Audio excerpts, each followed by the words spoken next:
everybody, it's Candace Harper from CandySays.com, and I'm so glad that you're back for another episode of what I think I'm going to start calling Candy Says TV. You're going to have to write in and let me know what you think about that. Also, what do you think about my February hair? I like to call her Jane because she's straight and she's sassy like Jane Kennedy back in the 70s. I know I'm dating myself. Anyway, I'm so glad that you're back, and today I want to talk about commitment. Now, I know what you're thinking, not necessarily relationship commitment. I'm talking about committing to your purpose. And I know everybody's talking about that right now. It's like the buzzword, your purpose, your purpose. But it really is a really important thing. And, we all have those things that, maybe we'd like to do one day, or those ideas that we talk about over dinner with friends, or things that we've attempted that we didn't necessarily finish, and then we think, oh, one day we'll go back to it. Whether we're trying to start a business, or maybe find a dream job, or start doing service and giving back, many times we procrastinate until we are somehow forced to pursue our nagging inner desires, or just accept defeat and stay on the hamster wheel. Take it from me, if you feel a burning in your soul to do something greater than whatever you're doing right now, and you keep ignoring it, sooner or later, life will step in and thrust you into a position of having to make a decision. Now, that is the moment, though, where it is said that the fear of not doing it becomes greater than the fear of doing it. So what does that exactly mean? Well, let's say you want to get in shape and you keep putting it off, it's that point where you feel so unhealthy that it's more uncomfortable than actually exercising and eating right.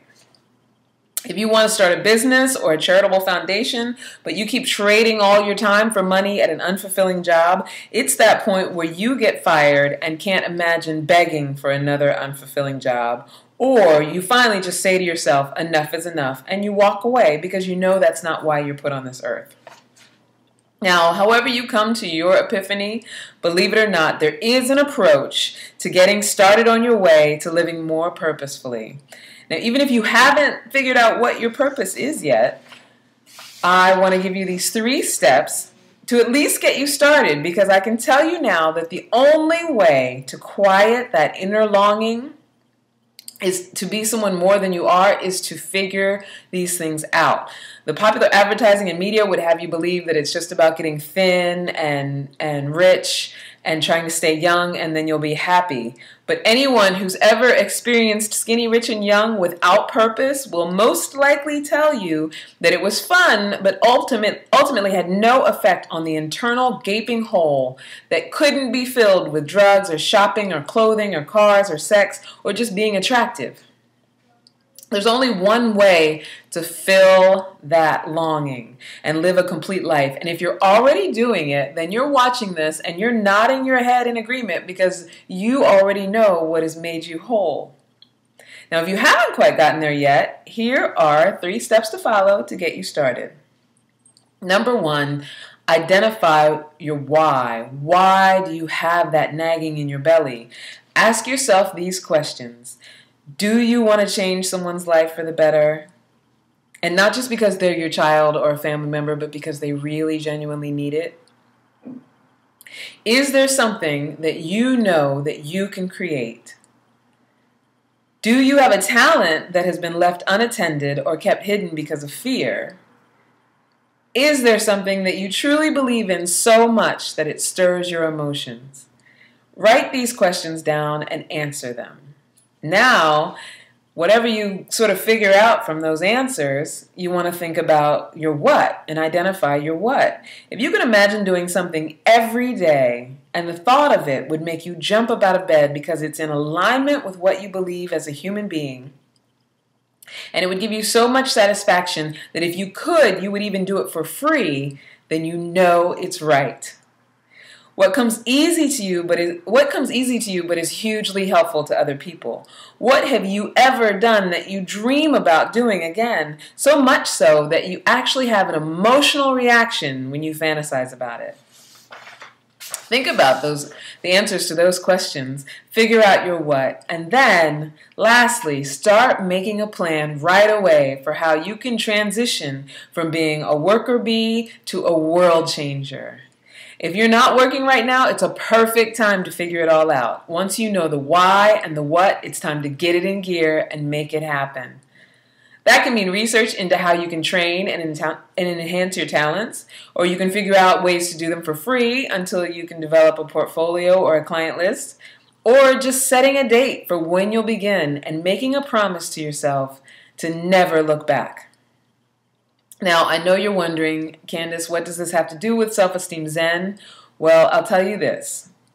Your ability to accept who you are is greatly supported by your ability to honor your word to yourself and accomplish your intentions. Accomplishing your intentions is extremely supportive to your self-esteem. It's kind of like the chicken and the egg. So start your self-esteem building cycle now by honoring your purpose. Even if it's just a small start, every time you successfully follow through and advance, you'll feel a little bit better about yourself, which will motivate you to your next step. Now, if this video speaks to you, I want you to feel free to leave me a comment below. Let me know if you have any other advice about finding your purpose. Also, if you found your purpose, tell me what it is. I'd be very curious to know.